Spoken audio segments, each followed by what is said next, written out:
మీ విలువైన ఫోన్ను పోగొట్టుకున్నారా? దొరుకుతుందా లేదా అని ఆందోళన చెందుతున్నారా? అయితే వెంటనే మీ సమీప పోలీస్ స్టేషన్లో లేదంటే సిఐఆర్ పోర్టల్ ద్వారా ఆన్లైన్లో ఫిర్యాదు చేయండి. ఇలా చేస్తే నెల రోజుల్లో మీ ఫోన్ మీ దగ్గరకు వచ్చే అవకాశం ఉంటుంది. ఈ ఫిర్యాదుల ద్వారా సైబరాబాద్ పోలీసులు ఏకంగా 45 రోజుల్లోనే 3 కోట్ల విలువైన 1100 ఫోన్లు రికవరీ చేశారు.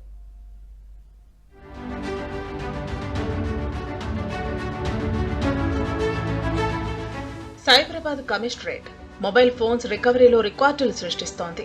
తాజాగా 45 రోజుల్లోనే 3,30,00,000 విలువ చేసే 1100 మొబైల్ ఫోన్లను సైబరాబాద్ సైబర్ క్రైమ్ పోలీసులు స్వాధీనం చేసుకున్నారు.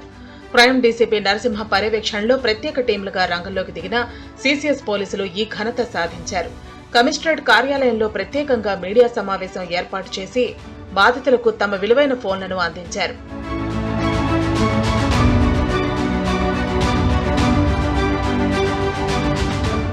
ఈ ఏడాది సైబరాబాద్ కమిషనరేట్ పరిధిలోని 7,500 మొబైల్స్ రికవరీ చేయడం జరిగిందని సైబర్ క్రైమ్ పోలీసులు తెలిపారు. సైబరాబాద్ పరిధిలోని 45 పోలీస్ స్టేషన్ల సిబ్బంది కష్టం వల్లే ఇదంతా సాధ్యమైందన్నారు. ఫోన్ల రికవరీలో సైబరాబాద్ కమిషనరేట్ 2వ స్థానంలో ఉందన్నారు. సైబరాబాద్ కమిషనరేట్ పరిధిలో 45 పోలీస్ స్టేషన్లు ఉన్నాయి, law and order police station. అక్కడికి కూడా చాలా మంది ఈ యొక్క మొబైల్స్ మేడ్చల్ జోన్ నుంచి కానీ, Balanagar zone, Madhapur zone, Rajender Nagar zone, Shamshabad zone, ఈ జోన్లన్నిటి నుంచి మనకింత అందరి సహాయ సహకారాలతోటి ఈరోజు ఇంత పెద్ద మొత్తంలో మనం రికవరీ చేయగలిగినాం. ఇది ఇప్పటి వరకు మనం తెలంగాణ రాష్ట్రంలో దాదాపుగా సైబరాబాద్ కమిషనరేట్ నుంచి ఇప్పటి వరకు దాదాపు 7,500 పైచిలకు మనం మొబైల్ ఫోన్స్ని రికవరీ చేయడం జరిగింది. ఎవరైనా తమ ఫోన్ను పోగొట్టుకున్న వెంటనే సమీపంలోని పోలీస్ స్టేషన్ కు వెళ్లి ఫిర్యాదు చేయాలని పోలీసులు సూచిస్తున్నారు. లేదంటే కేంద్ర ప్రభుత్వం ప్రవేశపెట్టిన సిఐఆర్ లో స్వయంగా ఫిర్యాదు చేసుకోవచ్చని చెబుతున్నారు. ఇలా చేస్తే తక్కువ సమయంలోనే ఫోన్ రికవరీ చేయడం జరుగుతుందని తెలిపారు.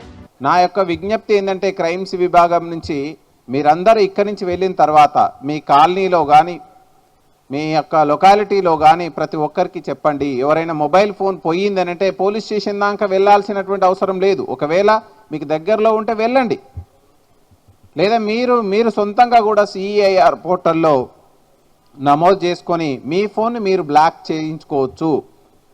బ్లాక్ చేయించుకున్న తర్వాత మీకు ఆ నేరస్తుడు లేదా దొరికిన వ్యక్తి ఆ ఫోన్ దొరికినప్పుడు అతను వాడే క్రమంలో మనకి ఇన్ఫర్మేషన్ వస్తుంది, మీకు ఇన్ఫర్మేషన్ వస్తుంది, పోలీస్కి ఇన్ఫర్మేషన్ వస్తుంది.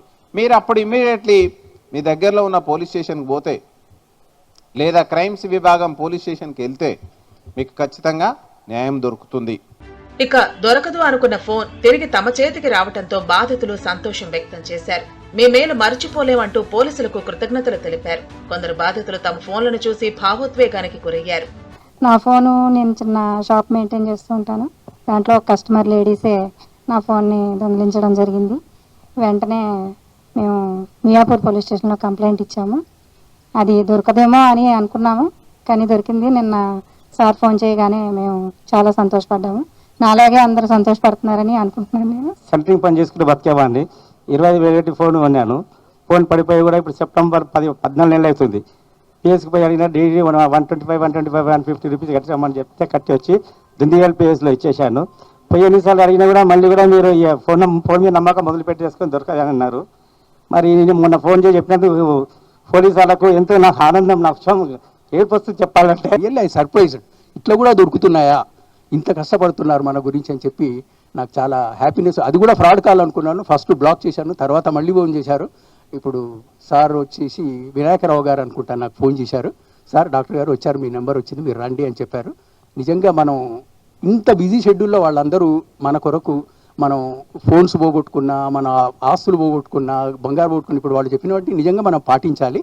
ప్రజలు విలువైన వస్తువులు తీసుకెళ్లేటప్పుడు జాగ్రత్త వహించాలని సైబర్ క్రైమ్ పోలీసులు సూచిస్తున్నారు. ప్రతి ఒక్కరూ తమ ఇళ్లు, షాపులు, వ్యాపార సముదాయాల్లో సీసీ కెమెరాలు అమర్చుకోవాలని విజ్ఞప్తి చేశారు.